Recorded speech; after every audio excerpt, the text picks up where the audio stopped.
All right, our next assignment is called Beyond the Border, Breaking the Picture Plane. In this project, you're going to create a 2D mixed media art piece that explores the expansion of the main subject beyond its original border, also known as breaking the picture plane. This artwork will use color and movement to create an emphasis in your composition. We will be exploring the art mediums of watercolor and pen in this painting.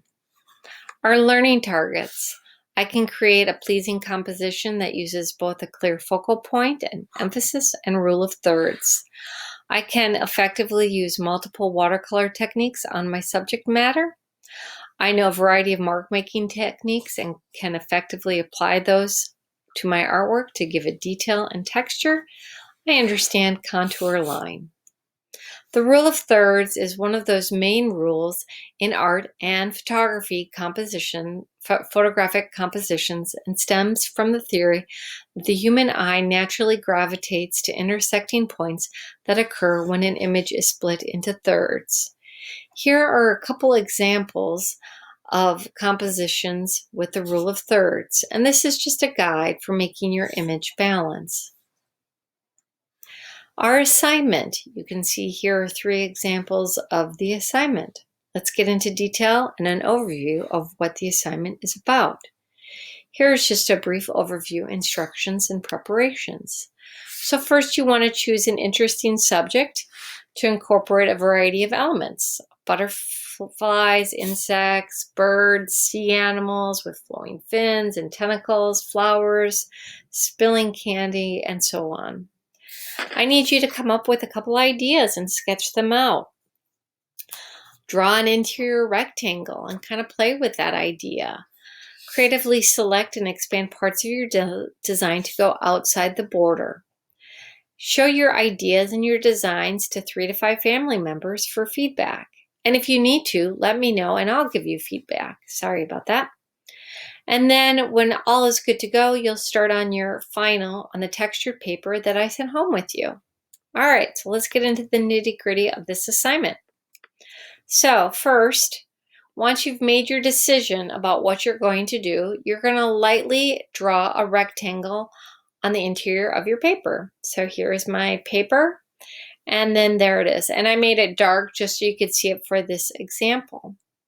Then the next thing is, whatever our subject is, we need to do a light contour drawing. And I would not press very hard with your pencil when you do this.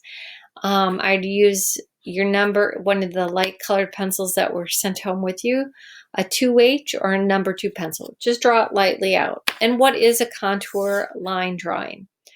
Contour lines are lines that surround and define the edge of a subject, giving it shape and volume. When you draw lines curving around the surface or contour of an object, you give that object volume. You make that object appear to be 3D.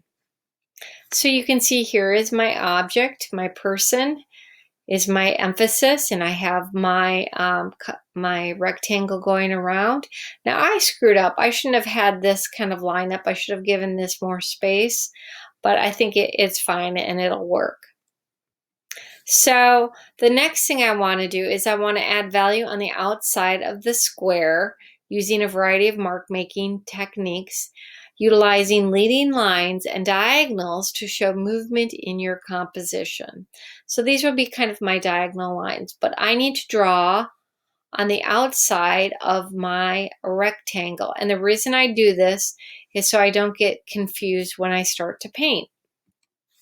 So let's talk about a variety of mark making that we can use. And I'm expecting you to use at least 3 different pen techniques to portray detail and texture. So here's just kind of a page of scribbles I made, but let's get into this more detailed. It's really important that you kind of mess around with it and know what you can do with your pen, and kind of looking at this sheet and looking at hatching, cross-hatching, scribbling, stippling, and this one is just kind of crisscross and crazy eights and kind of scribbles at the same time. So look at how we go from dark to light. You really want to practice with the pen before you actually do your final, going into your final, because if you make a mistake, you can't really erase it. So you can see here I've started to add the pen details into this drawing.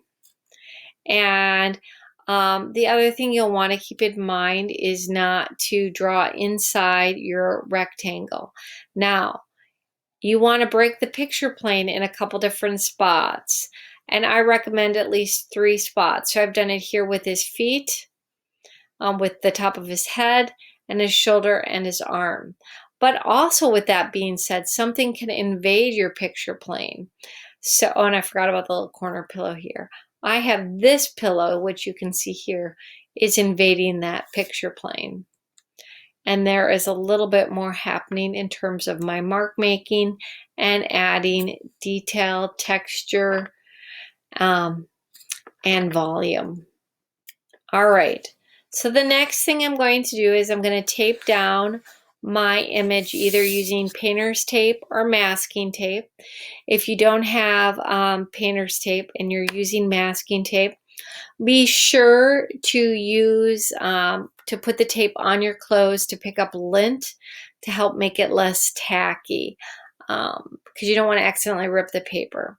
And when we put down the tape, you want to do it about 1/4 of an inch on the edges there all the way around, and this helps to keep the paper from warping as you're working with the watercolors. So the next thing you're going to do is add color.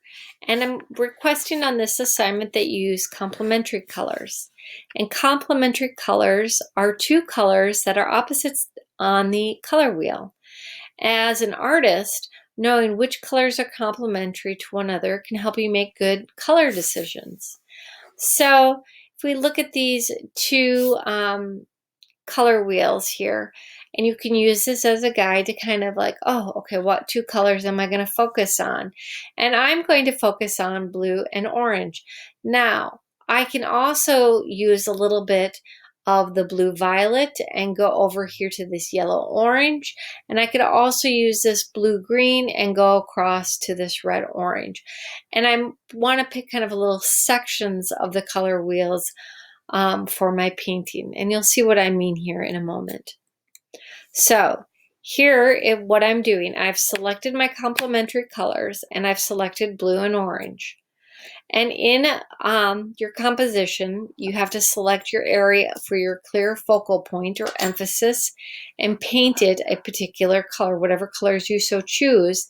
And the area around the square, paint it the complementary color of your focal point. So here I painted my guy blue. And again, I'm being mindful of how it extends and goes past the picture plane. All right, so now what I'm going to do is I need to paint this inside square, and I need to do that with a complementary color. And you can see here I've done orange. I've added the complementary color, and I've just painted on the inside of that rectangle. And then again, visually, I recommend at least 3 areas where your image breaks the picture plane. Okay. And I would also have something kind of invade it. That's up to you. All right. You may go back into your drawing and add more ink once your or more pen once your watercolor is dry.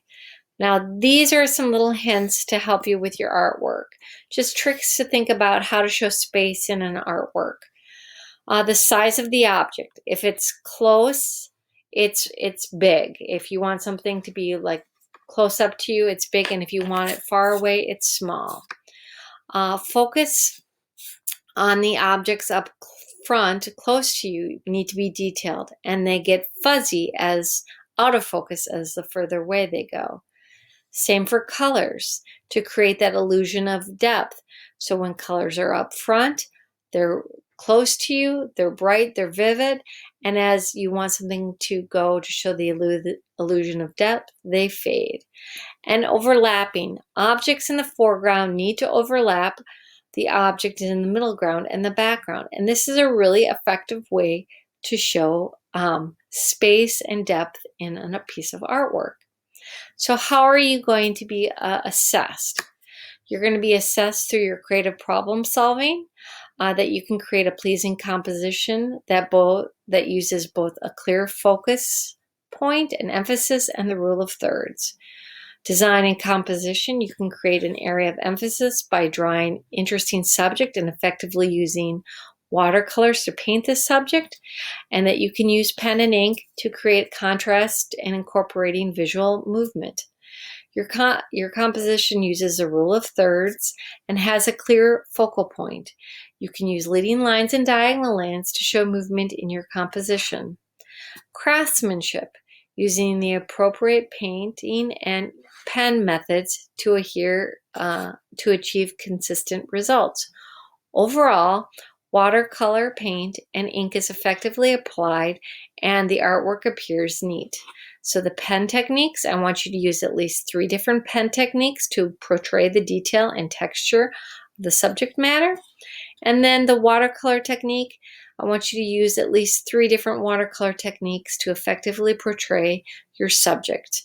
And that you added enough water to make your paint flow. So there is so it doesn't just feel like solid block colors. And then last, I need you to completion and effort. And you can revise your artwork based on any feedback that I give you or any family members give you. So reflections. At the end of this project, please reflect which watercolor and pen techniques did you like best and why? What was the hardest thing about the project? What are you most proud of? And what is one thing that you didn't know before that you learned? So with that being said, I just want to show you a YouTube video that I made of time lapse of this project, and it's kind of fun to see. And really take your time with the ink and the watercolor, because if you do mess up, it's really hard to fix and you have to make that happy little accident work. So as I begin this, I'm also mixing my colors in the tray of the watercolor bin. And if you have the double ones, awesome.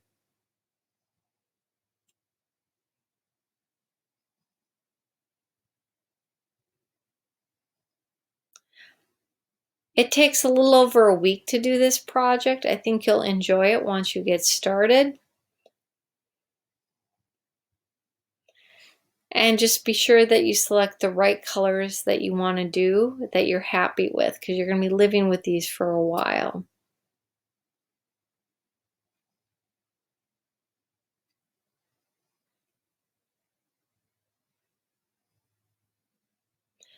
And then once you're finished painting your watercolor, you can go back in and really darken some of those areas with the pen and ink. And I plan on to continue to work on my drawing and continue to add more ink to it when I have time.